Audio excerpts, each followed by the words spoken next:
교재 101페이지를 제가 읽겠습니다. 신랑이 침실로 갑자기 찾아옵니다. 신부는 망설이다가 신랑을 맞아들이지만 신랑은 이미 어디론가 사라진 이유입니다. 신부는 신랑을 찾기 위해 헤맸지만 그를 만나지 못합니다. 신부는 친구들에게 자신이 상사병에 걸렸다고 호소합니다. 친구들의 핀잔에도 아랑곳하지 않고 신부는 신랑에 대한 자랑을 합니다. 6장에서 신부의 친구들은 신랑을 함께 찾겠다고 말합니다. 다행히 동산에 있는 신랑을 찾습니다. 신랑은 다시 한번 신부의 아름다움을 노래합니다. 그제 본문인 3장이 솔로몬과 술라미 여인의 결혼식이었죠. 그리고 어제 본문인 4장은 솔로몬과 술라미 여인의 첫날 밤이었다면 오늘 본문 5장 2절부터는 첫날 밤의 격정적인 사랑은 사그러져가고 이제는 사랑이 일상이 되어버려서 너무나 익숙해져 버린 한때를 다루고 있습니다. 2절을 함께 읽어보겠습니다. 시작. 내가 잘지라도 마음은 깨었는데 나의 사랑하는 자의 소리가 들리는구나. 문을 두드려 이르기를 나의 누이, 나의 사랑, 나의 비둘기, 나의 완전한 자야. 문을 열어다오. 내 머리에는 이슬이, 내 머리털에는 밤이슬이 가득하였다 하는구나. 2절에서는 솔로몬이 다시 문을 두드리고 있습니다. 머리에는 이슬, 그것도 밤이슬이 가득하다고 하지요. 영적으로 이야기하자면 하나님이 밖에 있으셔서 다시 들어가야 되는 상황인 것입니다. 그만큼 여인의 마음속에 하나님께서 우선순위에 있지 못하는 상황이지요. 그러나 남자는 지금까지 아가서에 나온 모든 칭호로 여인을 부릅니다. 나의 누이, 나의 사랑, 나의 비둘기, 나의 완전한 자야. 여인을 향한 사랑으로 여전히 왕은 마음이 가득 채워져 있습니다. 그렇다면 이 왕의 호소에 여인의 반응은 어떠할까요? 3절을 보면 여인은 미적지근하게 반응합니다. 왕을 집으로 들이는 것에 별 관심이 없습니다. 그래서 이렇게 말합니다. 내가 옷을 벗었으니 어찌 다시 입겠으며 내가 발을 씻었으니 어찌 다시 더럽히랴. 안락함이 또 피곤함이 하나님을 찾지 않게 만든 것이지요. 결혼도 했고 삶의 필요도 채워졌고 모든 것을 다 가져서 하나님도 필요하지 않은 상황이라는 것입니다. 이제 하나님도 믿었고 구원도 받았으니 더 이상 내 삶을 귀찮게 하지 말라는 것이죠. 우리 삶에도 이처럼 영적으로 혼탁해질 때가 있습니다. 한때 하나님을 소중하게 생각하고 하나님께 바로바로 반응했던 자들이 하나님께서 말씀하셔도 응답하지 않습니다. 기도에 대한 작은 충동만 있어도 바로 그 자리에서 무릎을 꿇을 수 있었던 사람들이 더 이상 무릎을 꿇지 않게 됩니다. 선포되는 말씀을 나를 향한 하나님의 말씀으로 붙잡아 삶을 변화시켰던 자들이 더 이상 그 삶이 변화되지 않습니다. 하나님의 부르심이 없는 것이 아닙니다. 애써 귀를 막고 순종하지 않고 있는 것이죠. 자리에 앉아서 내가 이미 옷을 벗었는데요, 내가 이미 발을 씻었는데요 하는 것입니다. 어느덧 하나님이 아니라 자기가 자기 자신의 왕이 되어버린 것입니다. 그러나 이런 때에도 왕은 하나님께서는 강제로 문을 열지 않으십니다. 스스로 나와 문을 열기를 기다리시지요. 그리하여 4절을 보면 왕은 문틈으로 손을 들이밀지만 그 문을 열지는 않습니다. 그리고 5절에서는 모략을 문에 발라두고 가십니다. 여인은 솔로몬을 향하여 내 품속의 모략이다 라고 노래하였었지요. 섬세하신 왕은, 섬세하신 하나님께서는 사랑의 증거를 여인의 근처에 두시고 너가 다시 나를 찾으라 라고 말씀하시는 것입니다. 그리하여 여인은 일어납니다. 문틈으로 들어온 손과 모략 향기에 반응한 것이지요. 그러나 6절입니다. 6절 함께 읽어보겠습니다. 내가 내 사랑하는 자를 위하여 문을 열었으나 그는 벌써 물러갔네.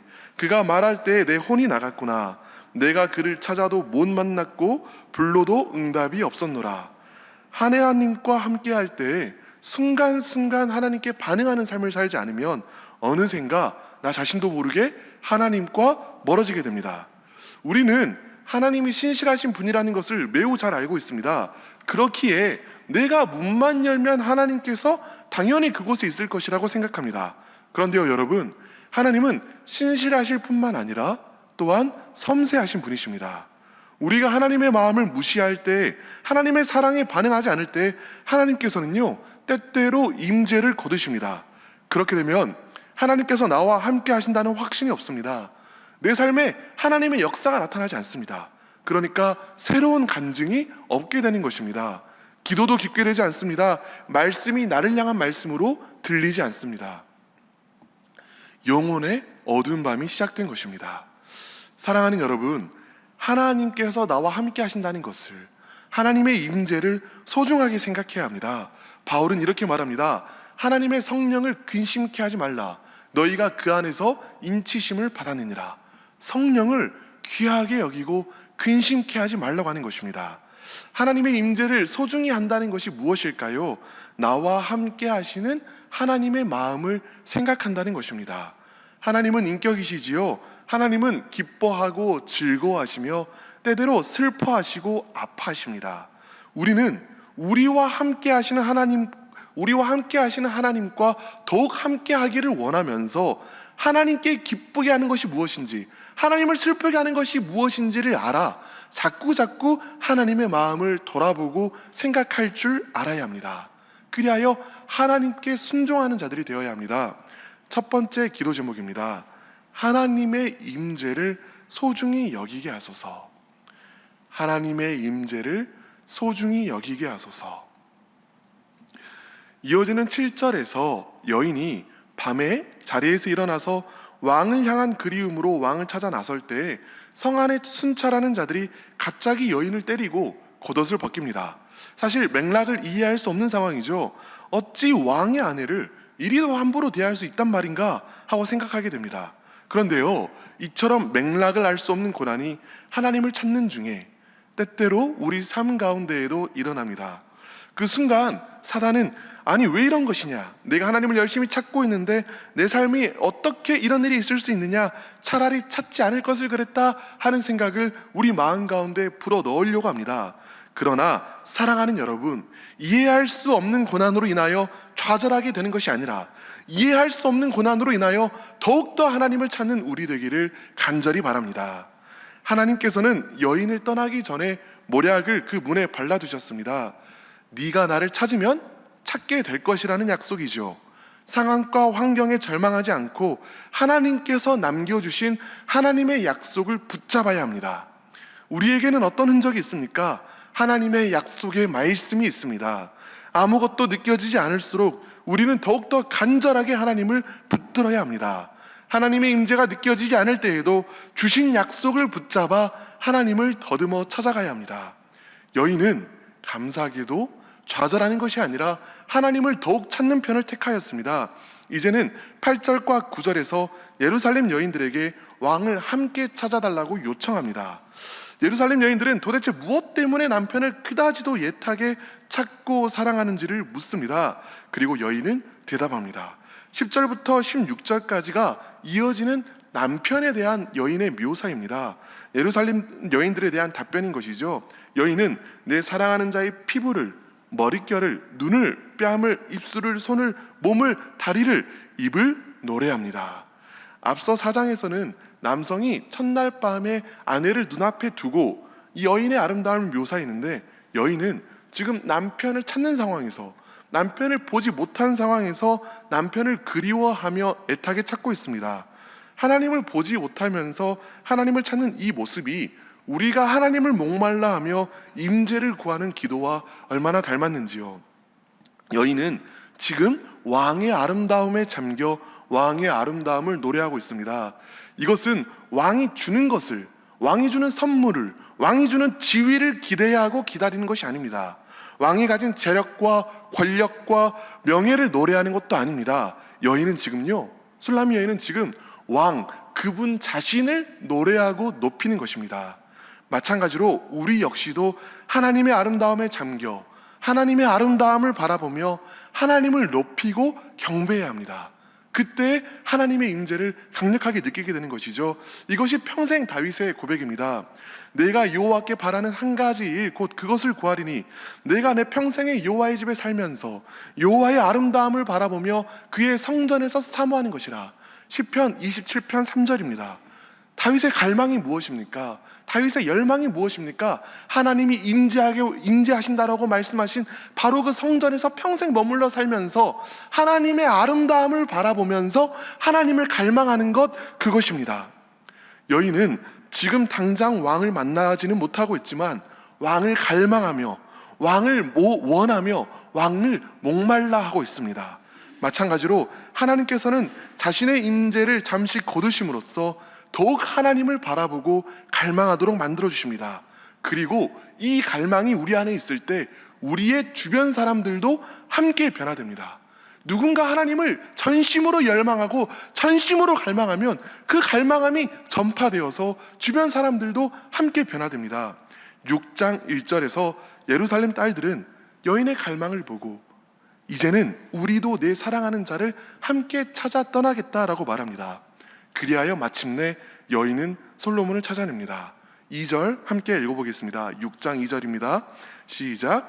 내 사랑하는 자가 자기 동산으로 내려가 이르러서 동산 가운데에서 양떼를 먹이며 백합화를 꺾는구나. 아멘. 남자는 어디에 있었습니까? 도대체 어디에 숨어 있었던 거죠? 남자는 숨어 있지 않았습니다. 남자는 평소와 마찬가지로 자기 동산에서 양떼를 먹이고 있었습니다. 왕의 신실하심을 보여주는 것이죠. 그런데 자세히 보면 뭐라고 이야기하고 있냐면 왕은 양을 먹이면서 백합화를 꺾고 있습니다. 왜 백합화를 꺾고 있죠? 필시 여인에게 선물해 주기 위함입니다. 왕은 섬세하실 뿐만 아니라 또한 신실하십니다. 하나님은요, 섬세하실 뿐만 아니라 또한 신실하십니다. 떨어져 있을 때에도 여인을 생각하며 여인에게 줄 선물을 만들고 있습니다. 왕이 나를 향한 사랑과 호의가 혹 사라져 버렸을까봐 이제 염려하고 걱정하면서 왕을 찾았던 여인이 이 한결같은 왕의 모습을 보게 되면 어떻게 될까요? 마음이 무너져 내리는 것이죠. 내가 왕이 더 이상 나를 사랑하지 않으면 어떡하지 하면서 왕을 찾고 구했는데 막상 왕을 만나보니 왕은 나에게 줄 백합화를 꺾고 있었습니다. 마음이 어찌 되겠습니까? 부끄러운 마음으로 회개하게 됩니다. 왕의 큰 사랑에 더욱더 큰 사랑으로 반응하게 됩니다. 그 고백이 3절입니다. 나는 내 사랑하는 자에게 속하였고 내 사랑하는 자는 내게 속하였으며 그가 백합화 가운데에서 그 양떼를 먹이는도다. 여인은 다시 왕을 발견한 기쁨에 소리칩니다. 나는 그의 것이라고 고백하지요. 2장 16절에서 솔로몬 왕과 결혼하기 전에도 여인은 이와 같은 고백을 한 적이 있었습니다. 그런데요, 무엇인가가 바뀌었습니다. 무엇이 바뀌었냐면요, 순서가 달라졌습니다. 앞에서 고백했을 때에는 내 사랑하는 자는 내게 속하였고 나는 그에게 속하였구나 라고 이야기했습니다. 그런데 이제는 내가 먼저 나는 내 사랑하는 자에게 속하였고 내 사랑하는 자는 내게 속하였으며 라고 이야기를 합니다. 왕의 소유권, 내가 왕을 소유하고 있다는 왕의 소유권을 먼저 주장하던 여인이 아니요, 내가 먼저 주님께 속했습니다. 나는 주님의 것입니다 라고 먼저 고백하게 되는 것이죠. 잠시 하나님의 임재에서 멀어졌으나 하나님을 찾고 찾아서 하나님을 만나면서 그 신실하신 사랑을 확인하면서 더 깊은 영적인 친밀한 경지에 들어가게 되는 것입니다. 이제부터 4절에서는 다시 남편이 노래하기 시작합니다. 자신을 밤새도록 찾고 찾은 아내가 얼마나 예쁘고 사랑스러운지 노래하는 것이죠. 여기서 가만히 보면은 디르사는 이후에 북이스라엘의 수도가 되는 이스라엘의 제2의 도시이고 예루살렘은 여러분 다 아시는 것처럼 첫 번째 가장 아름다운 도시이죠. 여인은 디르사처럼 또 예루살렘처럼 어여쁘고 곱다고 이야기합니다. 그리고 또한 군대처럼 당당하다고 이야기합니다. 군대처럼 당당하다는 이 고백이 여인의 아름다움에 대한 왕의 고백입니다. 이 당당함이 여인이 가진 가장 큰 아름다움입니다. 하나님이 자신을 버린 것 아닌가 하는 염려에도 주눅들지 않고 우직하고 당당하게 하나님을 찾았고 그리하여 하나님을 경험합니다. 왕이 어디 갔는지 알지 못할 때에도 왕을 찾을 때까지, 왕을 찾아내기까지 포기하지 않았습니다. 5절에서 왕은 바로 이러한 여인의 당당함이 얼마나 큰지 마주하지 못할 정도다, 눈을 마주치지 못할 정도다 라고 이야기합니다. 예수 그리스도의 보혈이 나를 씻겼다고 주장하며 한결같이 하나님께 나아가며 하나님을 찾는 자들의 아름다움이 바로 이러합니다. 이어지는 7절까지 여인에 대한 묘사는 4장에서 첫날 밤에 했던 여성에 대한 묘사를 반복하고 있습니다. 4장에서 그랬던 것처럼 다시 머릿결을 똑같은 말로, 치아를 똑같은 말로, 뺨을 똑같은 말로 칭찬합니다. 왜 그렇죠? 왕의 사랑은 이전과 마찬가지로 한결같고 변함이 없다고 말해주는 것입니다. 말 그대로 첫사랑이 회복된 것입니다. 두 번째 기도 제목입니다. 하나님을 찾고 찾아 첫사랑을 회복하게 하소서. 하나님을 찾고 찾아 첫사랑을 회복하게 하소서. 8절과 9절에서 이렇게 이야기합니다. 솔로몬의 60명의 왕비와 80명의 후궁 중에서 술람미 여인만이 특별한 여인이다 라고 이야기를 합니다. 후궁이 80명이 있고 왕비가 60명이 있는데 그럼에도 불구하고 술람미만이 특별하다. 요한복음을 보면 요한도 자기 자신을 사랑하시는 자, 예수님이 사랑하시는 자, 그가 사랑하시는 제자다라고 이야기합니다. 예수님이 그만을 사랑하셨을 리가 없는데도 예수님께서 자신을 특별히 사랑하신다는 인식이, 고백이 요한에게 있었습니다. 이처럼 예수님은 그냥 예수님이 아니라 나의 예수님이라는 고백으로부터 참된 믿음, 인격적인 신앙이 시작되게 되는 것이죠. 저는 히브리서 4장 2절이 믿음의 본질을 매우 잘 보여준다고 생각합니다. 그들과 같이 우리도 복음 전함을 받은 자이나 그 말씀이 그들에게 유익이 되지 못한 것은 듣는 자가 믿음과 결부시키지 아니함이라. 믿음은 무엇입니까? 복음은 모든 사람들이 들었는데 믿음을 가진 자들은요, 예수 그리스도께서 죽으셨다는 그 사실을 나를 위하여 죽으셨다라고 믿음으로 그 사실을 나와 결부시킵니다. 믿음이란 들은 복음을 나와 연합시키는 것입니다. 나와 결부시키는 것입니다. 이것은 성령의 빛 비춰주시는 조명의 사역을 통해 가능합니다. 성령이 복음의 빛을 비춰주시면 십자가는 나를 위한 십자가가 되고 예수 그리스도는 나를 위한 예수 그리스도가 됩니다. 그리하여 고백하게 됩니다. 하나님이 세상에 나만을 하셨습니다. 그리스도께서 나만을 사랑하셨습니다. 하나님께서 다른 사람을 사랑하지 않는다는 말이 아니라 그토록 그리스도께서 나를 위하고 나를 사랑하신다는 고백이 되는 것이죠. 그리스도께서 수많은 사람을 위해 죽으셨고 나는 그저 그 수많은 사람 중에 한 명에 불과할 뿐이라면 나는 하나님이 사랑하시는 무수히 많은 사람 중에 한 명에 불과합니다. 하나님도 그 많은 사람을 다 신경 쓰려면 바쁘실 텐데 그 중에 나보다 중요한 사람도 많을 텐데 굳이 나까지 하나님께 바쁘게 할 필요 있나요? 하나님께서 나까지 신경 쓰실 수 있나요? 하면서 기도하지 않게 됩니다. 하나님의 1대1의 인격적인 관계를 맺지 못하게 되는 것이죠. 그런데 예수 그리스도께서 나를 위하여 죽어주셨다는 것이 믿어지면 9절의 솔로몬의 고백과 같이 내 비둘기, 내 완전한 자는 하나뿐이로구나 하는 고백이 나를 향한 하나님의 고백으로 받아들여지게 됩니다. 그제서야 이제는 내 모든 것을 열고 하나님이 나를 그토록 사랑하시니 예수 그리스도께서 나를 위하여 죽어주셨으니 나도 내 모든 것을 열고 하나님께 내 모든 것을 구하고 하나님과 교제하고 동행하는 1대1의 인격적인 신앙이 시작되게 되는 것입니다. 하나님을 나의 하나님으로 만나는 이러한 은혜가 우리 모두에게 부어지게 되기를 간절히 바랍니다. 마지막 기도 제목입니다. 하나님이 나의 하나님이심을 알게 하소서. 하나님이 나의 하나님이심을 알게 하소서. 이제 오늘 세 가지 기도 제목으로 함께 기도하겠습니다. 먼저는 하나님의 임재를 소중히 여기게 하소서. 다음으로는 하나님을 찾고 찾아 첫사랑을 회복하게 하소서. 마지막으로는 하나님이 나의 하나님이심을 알게 하소서 하고 기도하고 휴가 중이신 위임 목사님의 모든 사역을 위하여 또한 함께 기도하도록 하겠습니다. 주여 믿습니다. 주여 믿습니다. 주여 믿습니다.